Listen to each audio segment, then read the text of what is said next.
सुस्वागतम. संगीता भालसिंग या माझ्या यूट्यूब चॅनलवर तुम्हा सर्वांचे खूप खूप स्वागत. जर व्हिडिओ लेक्चर आवडत असतील तर चॅनल सबस्क्राईब करा, बेल आयकॉन दाबा, म्हणजे मी नवीन व्हिडिओ पोस्ट केला की त्याचं नोटिफिकेशन तुम्हाला मिळेल. चला तर आपण अभ्यास करूया. अर्थशास्त्र इयत्ता 11वी हा विषय आपण अभ्यासाला घेतलेला आहे आणि यामधील प्रकरण क्रमांक 6 भारतातील लोकसंख्या हे प्रकरण आपलं संपलेलं आहे. आज आपण या प्रकरणावरील स्वाध्याय सोडवूया.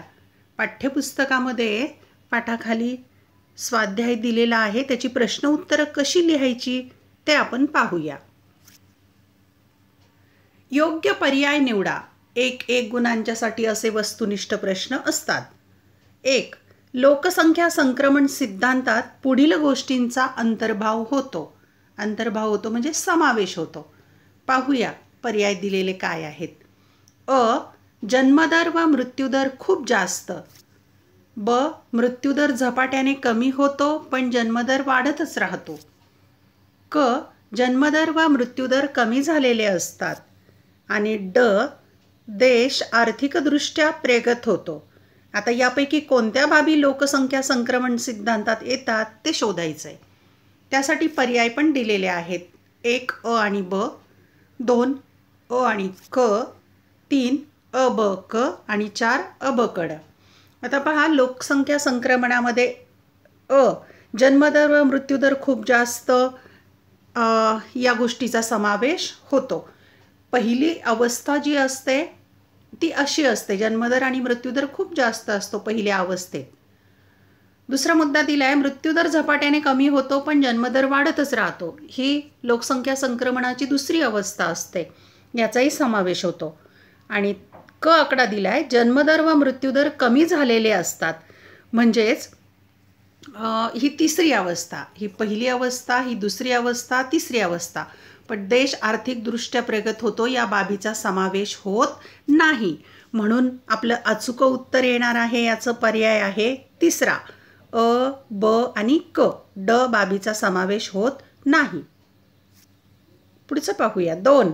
खालीलपैकी भारतातील लोकसंख्या विस्फोटाचे कारण नाही. लक्षात घ्या, इथे कारण नाही असं म्हटलेलं आहे. अ. निरक्षरता. ब. विवाहाची सार्वत्रिकता. क. एकत्र कुटुंब पद्धती. आणि ड. राहणीमानातील सुधारणा. आता यापैकी कोणती बाब नाही ते ओळखायचं आहे. पर्याय अ आणि ब, क आणि ड, अ ब आणि क आणि ड. आता पाहूया यामध्ये कोणकोणत्या बाबीचा समावेश होत नाही. लोकसंख्या विस्फोटाचे कारण नाही आहे. निरक्षरता आहे, विवाहाची सार्वत्रिकता आहे, एकत्र कुटुंब पद्धती आहे, पण राहणीमानातील सुधारणा हे कारण लोकसंख्या विस्फोटाचं नाही. म्हणून आपलं अचूक उत्तर येणार आहे चौथा पर्याय ड. पुढचं विधान पाहू. 3. लोकसंख्या विस्फोटावर केल्या जाणाऱ्या प्रतिबंधात्मक उपायांमध्ये यांचा समावेश होतो. प्रतिबंधक उपाय आहेत कोणकोणते ते पाहू. अ. रोजगाराच्या संधी निर्माण करणे, महिलांचा दर्जा सुधारणे, राष्ट्रीय लोकसंख्या कार्यक्रम. आणि ड आहे आपत्ती व्यवस्थापन. पर्याय 1 ड, 2 अ आणि क, 3 क आणि ड, 4 अ ब आणि क. लोकसंख्या विस्फोटावर जे प्रतिबंधात्मक उपाय आहेत ते कोणकोणते पाहूया. रोजगाराच्या संधी निर्माण करणे उपाय आहे, समावेश होतो. महिलांचा दर्जा सुधारणे समावेश होतो. राष्ट्रीय लोकसंख्या कार्यक्रमाचा समावेश होतो. पण आपत्ती व्यवस्थापनाचा होत नाही. म्हणून आपलं अचूक उत्तर आहे अ, ब आणि क. ड हे उत्तर नाही. पुढचं विधान. योग्य पर्यायाची जोडी जुळवा. जोड्या दिलेल्या आहेत, तो योग्य पर्याय शोधायचा आहे. अ आणि ब भाग आहेत. 1. महाविभाजन वर्ष अ भागात, ब भागात दिले 2045 पर्यंत स्थिर लोकसंख्या. 2. ए जे कोल आणि हुवर, ब भागात दिले 1921. सामाजिक उपाय, लोकसंख्या वाढ आणि कमी उत्पन्न देशातील आर्थिक विकास. 4. राष्ट्रीय लोकसंख्या धोरण 2000 शिक्षणाचा प्रसार. पर्याय काय दिलेत पाहूया. 1. या जोड्या 4 पर्याय सांगितलेत. आता अचूक जोडी कशी ओळखायची आहे तर आपण आता जोडी लावून पाहूया. महाविभाजनचं वर्ष जोडी तुम्हाला माहिती आहे की 1921. मग ती कुठे आहे? एकाला ब लागते, एकतर 2 किंवा तिसऱ्यापैकी असणार आहे. आता आपण हे पाहू, इथे किंवा इथे असू शकेल. कोल आणि हुवर यांच्या संदर्भातली जोडी आहे लोकसंख्या वाढ आणि कमी उत्पन्न देशातील आर्थिक विकास. सामाजिक उपायची जोडी आहे शिक्षणाचा विस्तार. राष्ट्रीय लोकसंख्या धोरणची जोडी आहे 2045 पर्यंत लोकसंख्या. म्हणजेच एका याला ब ची जोडी लागते, नंतर दुसऱ्याला क ची जोडी लागते, तिसऱ्याला ड ची आणि चौथ्याला अ ची. म्हणजेच आपला हा पर्याय दुसरा बरोबर आहे. म्हणून अचूक उत्तर आहे आपला पर्याय दुसरा. 1 ब, 2 क, 3 ड आणि 4 अ हे उत्तर अचूक आहे. प्रश्न दुसरा आहे अर्थशास्त्रीय पारिभाषिक शब्द सांगा. पुढे काही विधानं दिलेली आहेत आणि त्याला पारिभाषिक शब्द सांगायचा आहे अर्थशास्त्रातला. 1. लोकसंख्येतील वाढ ही आर्थिक वृद्धी व विकासापेक्षा वेगवान होते. लोकसंख्येची वाढ जास्त आणि आर्थिक वृद्धी विकास कमी ही संकल्पना आहे लोकसंख्या विस्फोट. 2. जन्म आणि मृत्यूदर यांच्यातील फरक त्याला म्हणतात जीवित प्रमाण दर. 3. लोकसंख्या वाढ व उपलब्ध नैसर्गिक संसाधनांमध्ये समतोल, म्हणजे लोकसंख्येची वाढ आणि उपलब्ध संसाधनं यांचा समतोल आहे ही संकल्पना आहे पर्याप्त लोकसंख्या, म्हणजे योग्य, अचूक.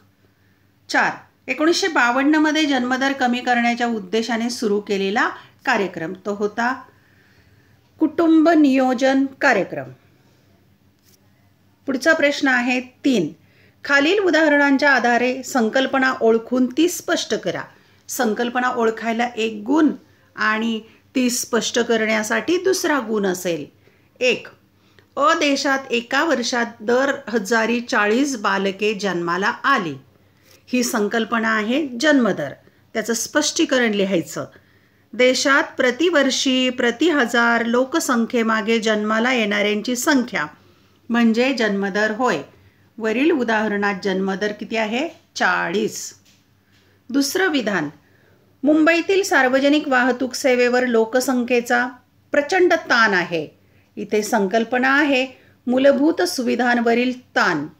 स्पष्टीकरण लिहायचं. लोकसंख्या विस्फोटामुळे मूलभूत सेवांवर व इतर सुविधांवर परिणाम होतो, विपरीत परिणाम होतो. यालाच मूलभूत सेवांवरील ताण असे म्हणतात. आता स्पष्टीकरण लिहायला 1 गुण आणि संकल्पना लिहायला 1 गुण. तिसरं विधान पाहूया. ब देशात एका वर्षात दर 1015 मृत्यू होतात. इथे संकल्पना आहे मृत्यू दर. संकल्पनेचे स्पष्टीकरण लिहायचे. देशात प्रतिवर्षी प्रति 1000 लोकसंख्येमागे मृत्यू पावणाऱ्यांची संख्या म्हणजे मृत्यूदर होय. वरील उदाहरणात मृत्यूदर 15 आहे. चौथी संकल्पना पाहू. चीनमध्ये काही काळ 1 कुटुंब 1 बालक हे धोरण होते. ही संकल्पना आहे कुटुंब नियोजन. याचं स्पष्टीकरण लिहायचं. कुटुंब नियोजन म्हणजे संततीचे जाणीवपूर्वक नियमन करणे होय. पुढचा प्रश्न पाहू. प्रश्न क्रमांक 4. खालील प्रश्नांची उत्तरे लिहा. 1. भारतातील वाढत्या जन्मदराची कारणे स्पष्ट करा.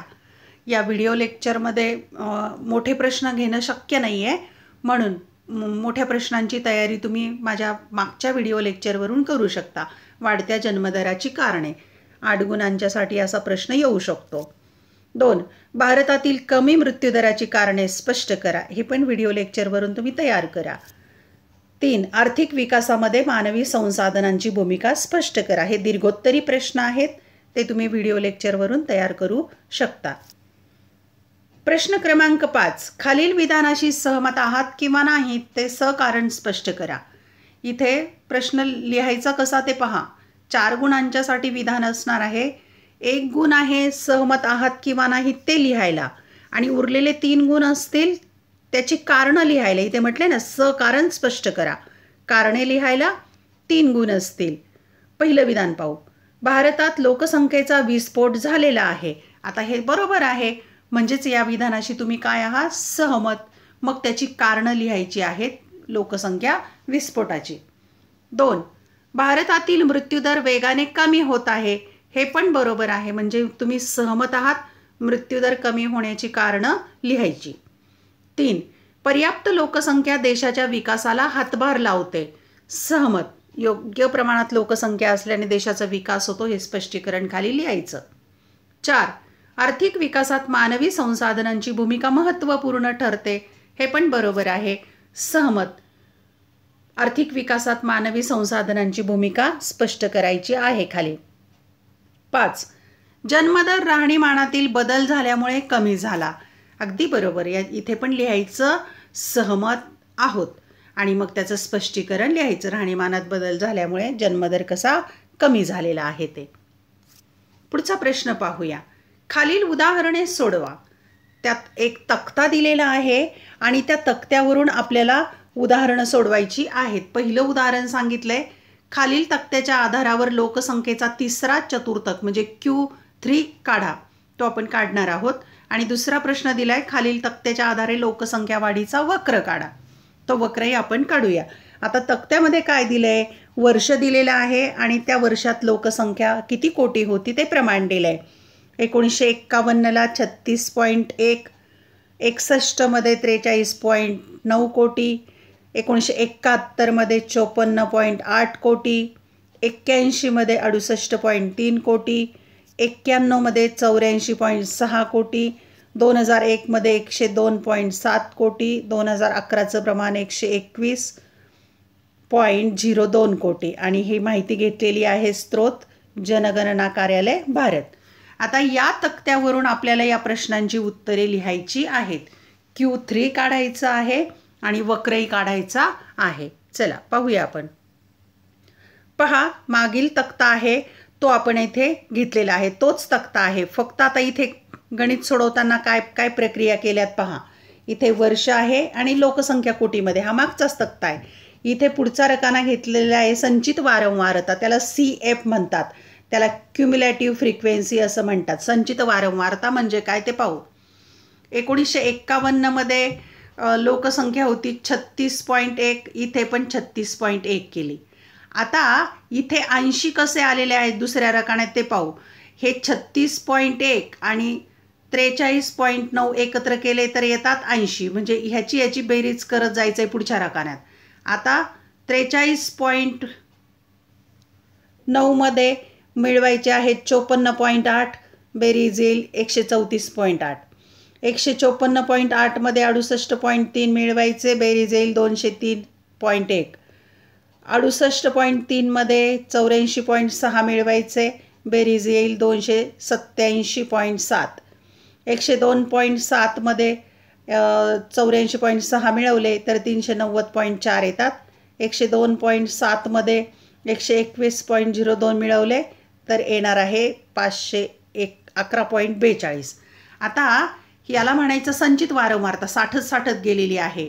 तुम्ही ह्याची जरी बेरीज केली तरीसुद्धा एवढीच येणार आहे 511.42. आता आपण संचित वारंवारता काढून घेतलेली आहे. आता सूत्राप्रमाणे आपण सोडवूया हे गणित. सूत्र दिलेलं n बरोबर किती आलेलं आहे आता आपलं? हे 511.42 n म्हणायचं त्याला. नंतर Q3चं सूत्र. Q3 कसं काढायचं आहे? 3 कंसामध्ये अंशस्थानी n अधिक 1/4 व्यापदाचे मूल्य, हे सूत्र आहे. मूल्य शोधायचं तेच सूत्र घेतलेलं आहे. Q3 बरोबर कंसाच्या बाहेर 3. इथे n ची किंमत टाकलेली आहे आपण. n दिलेला आहे 511.42 आणि हा अधिक 1 घेतलेला आहे इथे भागिले 4 या पदाचं मूल्य. हे गुणोत्तर तुम्ही आता सोडवायचं आहे. हे पाही मांडणी करून घेतलेली आहे. आणि हे Q3 सोडवलं की कंसाच्या बाहेर 3, कंसाच्या मध्ये 128.105 व्यापदाचे मूल्य. Q3 बरोबर 3 आणि याचा गुणाकार केल्यास Q3 बरोबर 384.315 पदाचे मूल्य येते. मग हे जे उत्तर आलेले आहे 384.315व्या पदाचे मूल्य ते संचित वारंवारतेत शोधायचं. ते कुठे येईल? ही 384.315 जी संख्या आहे ती याच्या अंतर्गत आहे, या संचित वारंवारतेत येते. म्हणून Q3 बरोबर 2001 हे वर्ष येतं. Q3 बरोबर 2001 हे उत्तर आहे वर्ष. आता आपण वक्र काढणार आहोत.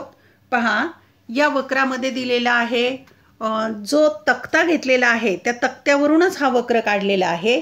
या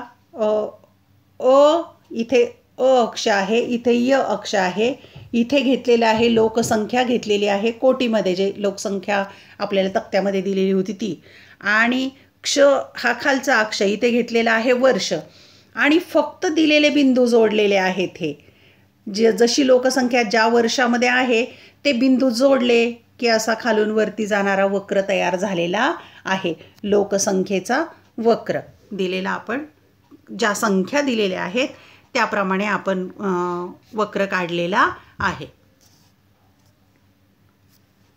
धन्यवाद. व्हिडिओ आवडल्यास चॅनल सबस्क्राईब करा, बेल आयकॉन दाबा, तसेच व्हिडिओ लाईक करा, कमेंट करा, तुमच्या मित्रमैत्रिणींना पाठवा. या टॉपिकमध्ये काही अडीअडचणी शंका असतील तर कमेंट बॉक्समध्ये जरूर लिहा. अभ्यासासाठी शुभेच्छा.